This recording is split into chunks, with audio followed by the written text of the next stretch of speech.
கோடி ஜனங்களுக்கு இது வரைக்கும் பெருமாளுக்கு கையில காப்பு கட்டியாச்சு. திருமாங்கல்யம் மட்டும்தான் கட்டணும். திருமாங்கல்யத்துக்கு முன்னாடி எப்படி என்ன எதிரா ப்ரொசீஜர் என்ன வழக்கம் அப்படின்னு கேட்டா, இந்த திருமாங்கல்யம் தட்டோட கொடுத்து அனுப்புறேன். உட்கார்ந்த இடத்துல இருந்தே இருங்க, யாரும் நவர வேணாம், எல்லார்கிட்டயும் வரும். நன்னா பிரார்த்தனை பண்ணி தொட்டுக்கோங்க. உங்க கையில என்ன இருக்கோ அதுல சேருங்க. சில்லறையா இருந்தாலும் சரி, ரூபா நோட்டா இருந்தாலும் சரி, அது பெருமாளுக்கு. ஒரு பக்கம் இந்த பக்கம் உட்காந்துருக்கீங்களா பூமாதேவி, இந்த பக்கம் உட்காந்துருக்காங்களா ஸ்ரீதேவி, நடுவில் உட்காந்துருக்கா எல்லாம் பெருமாளுடைய பந்துக்கள். இங்க புரியுதா எல்லாருக்கும்? இடது பக்கம் உட்காந்துருக்கவங்க எல்லாம் பூமாதேவியோட பந்துக்கள், வலது பக்கம் இருக்கிறவங்க நாங்க எல்லாம் ஸ்ரீதேவியோட பந்துக்கள், நடுவில் இருக்கிறவங்க நீங்க எல்லாம் பெருமாளுடைய பந்துக்கள். இப்ப நம்ம எல்லாம் என்ன சீர் செய்ய போறோம்ன்றதுதான் இங்க பெருமாளுக்கு விசேஷம். இந்த தட்டு கொடுத்து அனுப்புறேன்.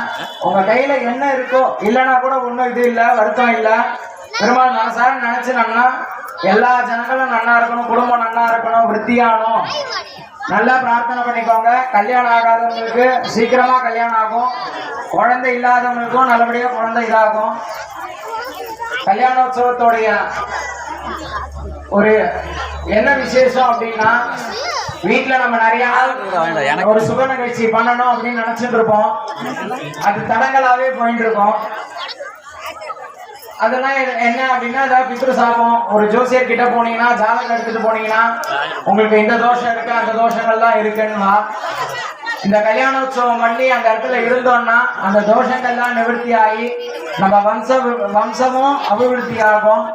நல்லா பிரார்த்தனை பண்ணிக்கோங்க. இன்னும் இவ்வளவு நேரம் பேசாம இருந்துட்டீங்க, இன்னொரு அரை மணி நேரம் கொஞ்சம் பேசாம இருந்தீங்கன்னா ரொம்ப சந்தோஷமா இருக்கும்.